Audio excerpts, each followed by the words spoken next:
A Shau Valley, 1966. A corridor of cloud pressed between ridges along the Laotian border. The valley is a logistics throat choke it, and you cut the Ho Chi Minh Trail, leave it open, and the war pulses through unimpeded. Units go in with maps plastic wrapped against the mist. Some do not come back. They vanish without the grammar of battle. No gunfire, no flares, no final radio burst. Search teams sweep along streambeds and abandoned hooches, moving slow to read the ground. Now and then they find a torn helmet liner caught in rattan, or an M16 leaning mud-caked against a root as if set down for a moment. No blood, no brass, no drag marks. The jungle keeps its commas. One of the first disappearances in 1966 swallows a 6-man recon element from the 101st Airborne. Their last transmission is unremarkable grid check, time hack, a note on weather. Minutes later, the net turns to hiss. QRF units push in and work the slopes until their legs shake. Nothing. The trail ends where the air grows cold and breathes fog from a band of ground that should be warm. Other patrols describe a different kind of silence. Birds stop. Cicadas cut off mid-scream. Even the steady drip from the canopy sounds farther away, as if the air itself steps back. Men see lights above the trees white, moving too smoothly for rockets, too quietly for helicopters. They track them until the beam fades behind trunk and leaf, and then there is only the smear memory makes. North Vietnamese reports from 1967 list their own losses. Small teams fail to return. No body exchange. No prisoner lists. No marks of a fight. The symmetry unnerves staff officers who otherwise assume incompetence or artillery did the work. If an ambush took them, it left no signature. In 1968, a MACV SOG team disappears. These are men trained to evaporate into the green and drink it for water. They leave only a single transmission. We are being washed. The radio goes dead. Their route log holds a last pencil line that stops at a contour, as if the hand that drew it lifted for a heartbeat and never came back. After the war, searchers combed the valley with better maps and more time. They find bomb craters rimmed with young bamboo, collapsed bunkers swallowed whole by elephant grass, and shrapnel eaten black by lichen. They do not find the patrols. The disappearances taper with the withdrawal in 1972. The valley resumes the slow industry of rot and growth. What remains are empty pages in unit histories and the sense slight and persistent that the terrain can choose when it will return what it takes. The Jungle Beasts, 1968. Central Highlands, Vietnam. Triple canopy jungle hangs like a roof over black soil and roots the size of torsos. Daylight arrives thin as smoke. Visibility is measured in yards. Every step is soaked, every breath heavy. Soldiers expect snakes, malaria, and punji traps. What they do not expect is something that throws their own stones back. They call them rockades, short-legged, barrel-chested, 5 to 6 feet tall. Reddish-brown hair that looks slick with rain. Heavy brows, oblong skulls, a flat nose over a mouth that can bear square, human-looking teeth. They do not bolt like wildlife. They watch. They test. They wait until men stack their rifles to light a cigarette, and then the stones begin. Reports come from Hill 621, Dongtan Mountain, and Nui Matawich. From 1966 through 1969, patrols write the same lines with different hands. Contact from high ground.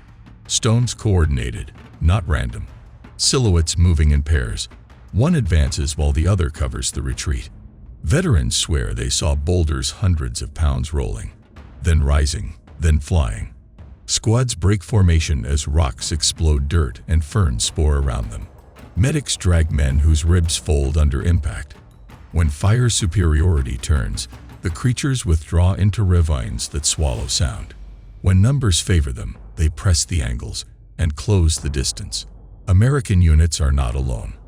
Viet Cong and North Vietnamese records from 1967 describe the same night barrages from tree lines. The same rhythm, 3 quick stones to draw attention, a 4th heavy one to maim.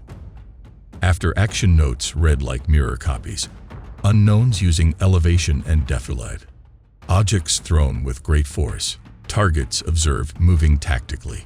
In 1974, General Wang Min-thar brings a mixed expedition: soldiers for security, scientists for measurement, mountaineer trackers for silence. They find prints in slick clay, heel, midfoot, toes splayed like a fan. They photograph depressed moss beds where something heavy waited for hours. They open catches of fist-sized river stones stacked under fern that point downslope toward footpaths men use when they think they are alone. They do not see the creatures, but the pattern repeats: always high ground, always the same patient geometry of ambush. Local Montagnards call them Batut, the forest people.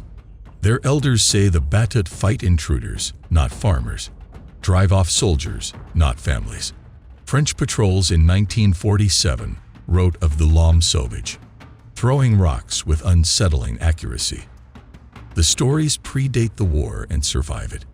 Scientists take measurements.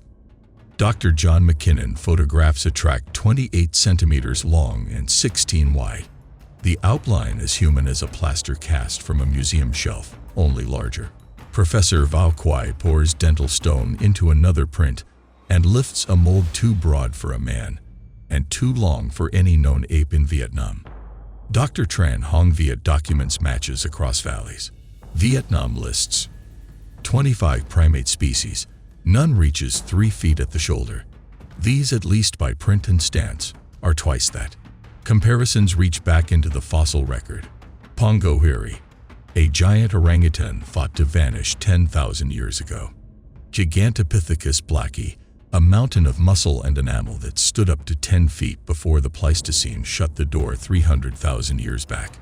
If remnants survived anywhere, it would be here, under a roof of leaves that blocks the sun and muffles the rotor, in a landscape hostile to armies, and kind to what refuses to be found. The war sharpens. So do the encounters.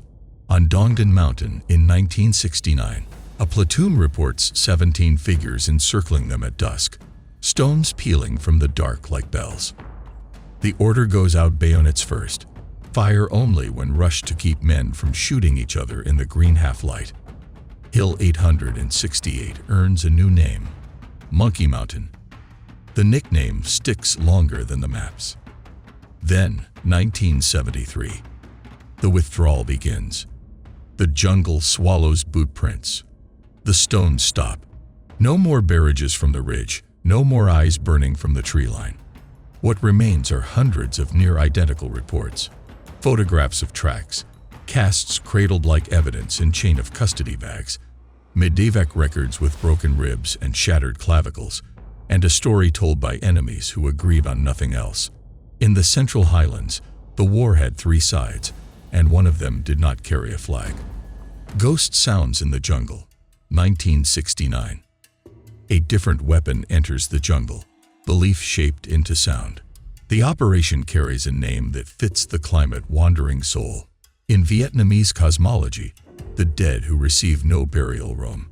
They speak to the living in dreams, tugging them home. They beg for rights. They warn. Engineers build the voices. Studios layer a son's register over an old man's timber, pitch them to the frequency memory trusts. Women cry as if from another room. Children call for mothers who cannot answer. A script is written. My body lies in the jungle. My spirit has no peace. Leave this place. Return home. The tracks are threaded onto reels and packed in cases that smell of glue and metal. Night covers the trees and turns the canopy into a single black ceiling. Helicopters skim low, their rotors muffled by distance and terrain. On the ground, loudspeaker teams move like rumor. The tape clicks into motion. Voices spill into the fog. Some positions break within minutes. Men drop rifles and step backward as if leaving a room where they are no longer welcome. Others hold until the 3rd or 4th night, sleeping in shifts, stuffing wax into their ears. Defectors later describe the moment the voice inside the speaker sounds like a brother's throat after a long march. The message does not ask for surrender. It asks for retreat that looks like mercy. But the jungle hears everything poured into it. Soon the Americans speak quietly about incidents without tapes. A listening post reports a woman keening beyond the wire. The next morning, the recorder is still blank. A squad on rest detail hears a boy's whisper and returns to find the generator untouched and the switchboard dark. Men see shapes move in fog that should be too thin to hold a body. A company commander writes the only line that survives the redactions. "We played the voices of the dead and woke something that was already awake." What he means never makes it into the daily brief. After the war, villagers talk about nights when the old recordings ride the wind long after the last helicopter departs.